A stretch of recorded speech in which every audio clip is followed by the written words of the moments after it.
Assalamualaikum warahmatullahi wabarakatuh. Perkenalkan, nama saya Syafira Andriani dengan NIM G131210023.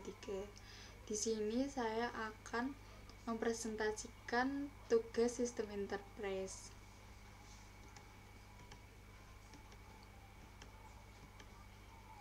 Yang pertama adalah pengertian dari e-commerce.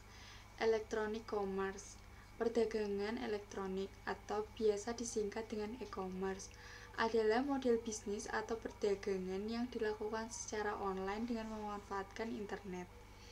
Dalam e-commerce, aktivitas penjualan, pemasaran, dan pembelian dilakukan semua menggunakan internet. Hampir setiap barang atau jasa bisa diperdagangkan lewat e-commerce, seperti gadget, tiket transportasi, desain, dan sebagainya. Umumnya membutuhkan beberapa sarana seperti website, aplikasi, serta payment gateway untuk menyelenggarakan transaksi barang dan jasa secara online. E-commerce ini memudahkan konsumen untuk menemukan produk secara cepat supaya bisa bersaing mendapatkan konsumen.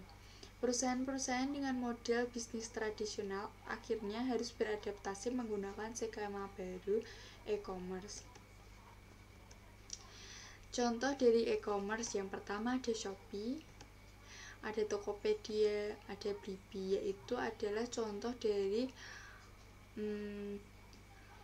tempat belanja online.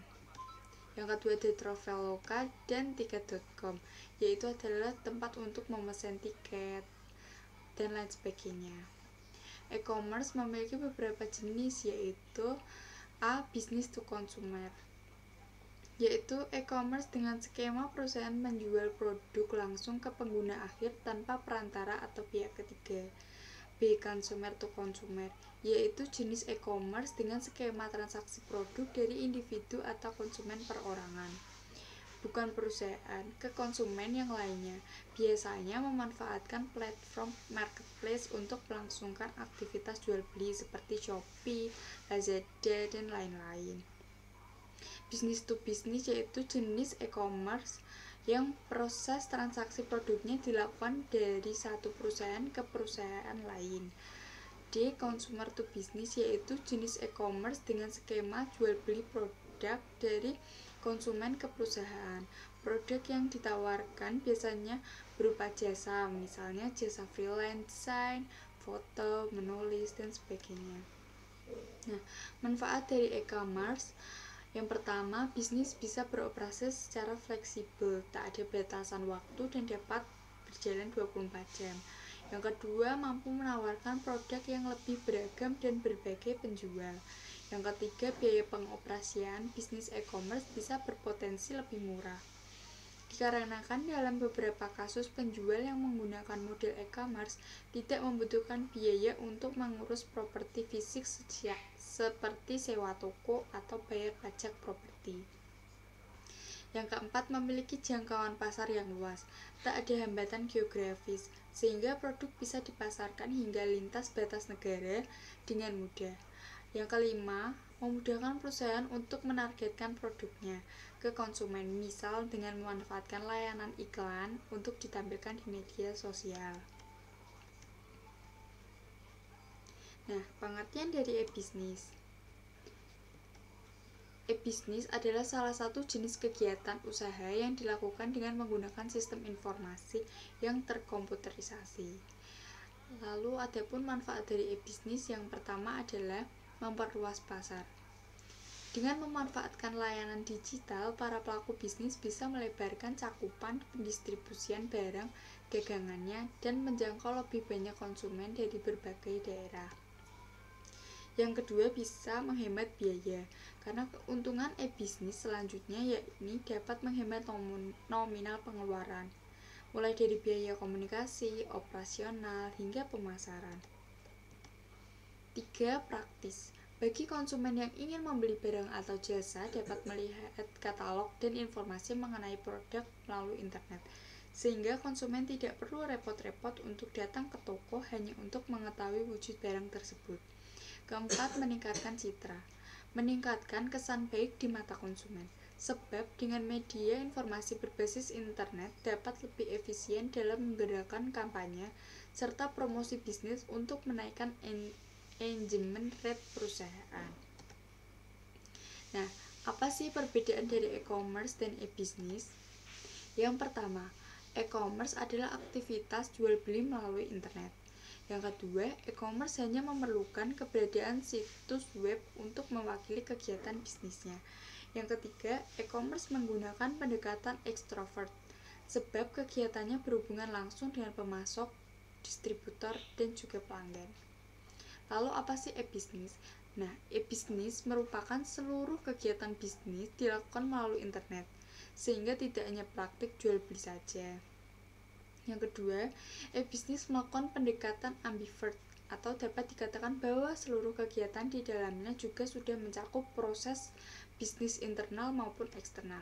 Yang ketiga, e-business tidak hanya membutuhkan situs web, melainkan juga perencanaan sumber daya perusahaan, manajemen hubungan dengan pelanggan, dan sebagainya. Nah, adapun manfaat dari e-business.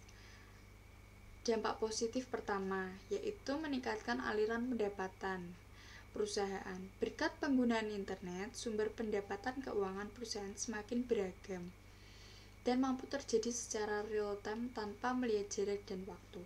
Hal ini mengakibatkan aliran dana yang masuk lebih banyak masuk dibandingkan sebelumnya. Dampak positif kedua adalah meningkatnya pangsa pasar atau marketplace exposure. Perusahaan yang menerapkan e-business akan lebih mudah melakukan penetrasi pasar ke berbagai daerah baru dan menemukan calon pengguna atau calon pembeli baru. Ini juga termasuk jangkauan ke luar negeri, sehingga pangsa pasar baru semakin terbuka lebar. Nah, adapun dampak positif lain yang dapat dirasakan yaitu pertama, menurunkan biaya operasional. Kedua, bisa meningkatkan loyalitas pelanggan. Ketiga, meningkatkan hubungan kepada supplier dan supplier manajemen. Keempat, mempersingkat waktu produksi. Kelima, meningkatkan kualitas value chain perusahaan. Nah, selain ada dampak positif, juga terdapat dampak negatif. Yang bila suatu perusahaan menerapkan e-business adalah yang pertama, potensi kecurangan yang dapat mengakibatkan kerugian finansial secara langsung. Kedua, potensi pencurian informasi rahasia yang berharga. Ketiga, gangguan pelayanan non-teknis yang mampu menghilangkan kesempatan bisnis. Keempat, kehilangan kepercayaan dari para konsumen. Kelima, kerugian dari faktor tidak terduga seperti kesalahan faktor manusia ataupun kesalahan sistem elektronik. Nah,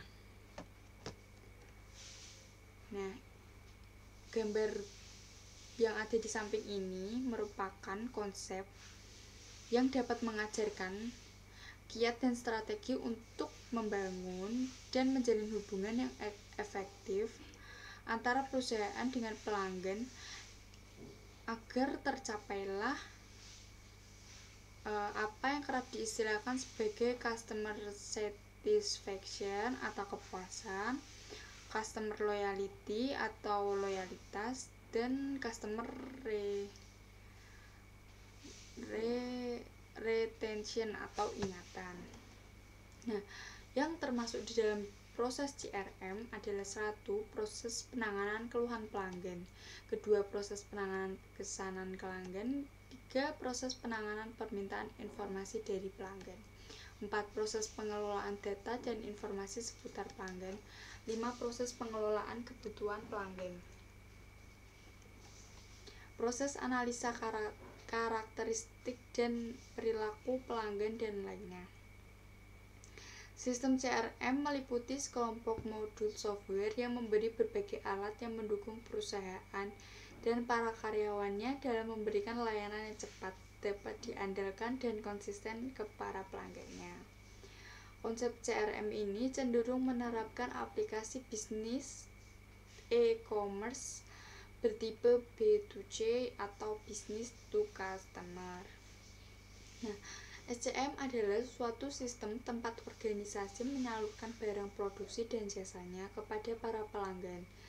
Tujuannya adalah untuk menciptakan jaringan yang cepat, efisien, dan berbiaya rendah pada suatu produk. Rangkaian proses manajemen pengadaan bahan-bahan mentah yang biasa diperoleh perusahaan dengan melakukan pemesanan kepada para pemasok atau supplier. Ini dikenal dengan istilah supply chain management atau biasa kita kenal dengan SCM. Rangkaian proses yang berada di hulu perusahaan ini merupakan antarmuka interface yang menghubungkan perusahaan dengan mitra bisnisnya, terutama untuk para pemasok. Pada SCM, aplikasi bisnis yang kerap dipergunakan adalah yang bertipe B2B, yaitu business to business. Nah, selanjutnya ini adalah contoh aliran arus. Ada 3 contoh informasi flow. Yang pertama, aliran arus fisik atau material.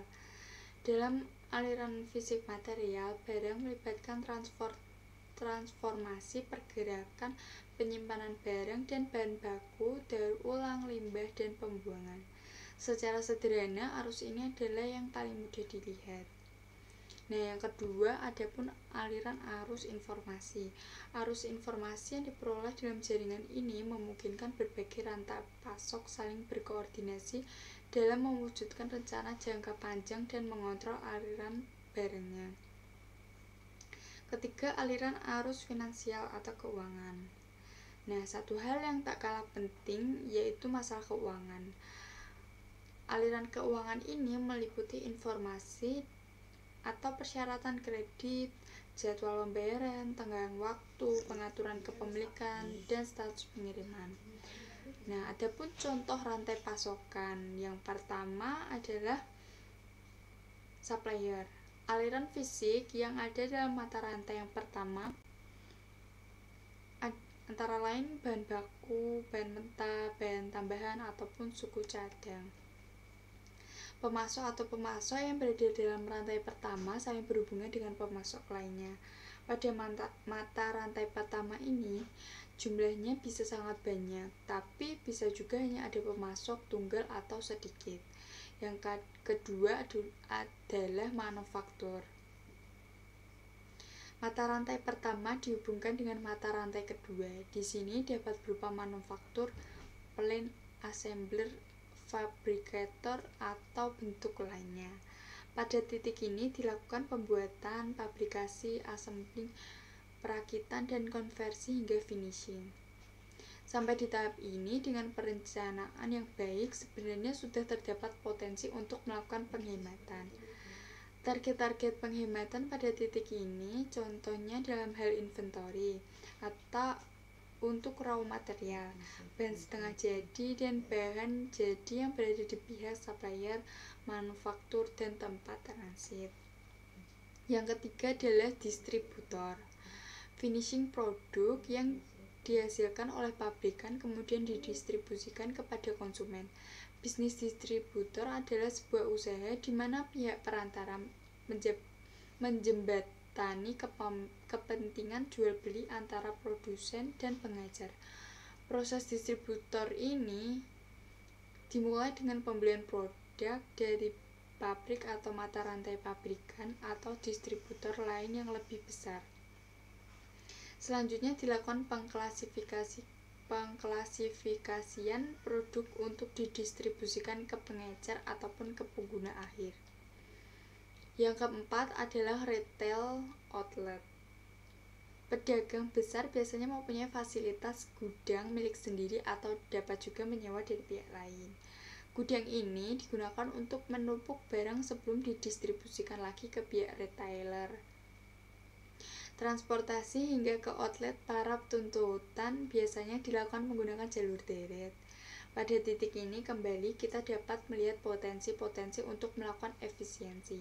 Dari segi logistik dapat memanfaatkan konsep backloading atau muatan balik dari truk yang kosong saat perjalanan pulang.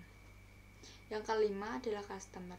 Dari rak-raknya, para pembeli atau retailer ini menawarkan barangnya langsung kepada para pelanggan atau pembeli atau pengguna tersebut.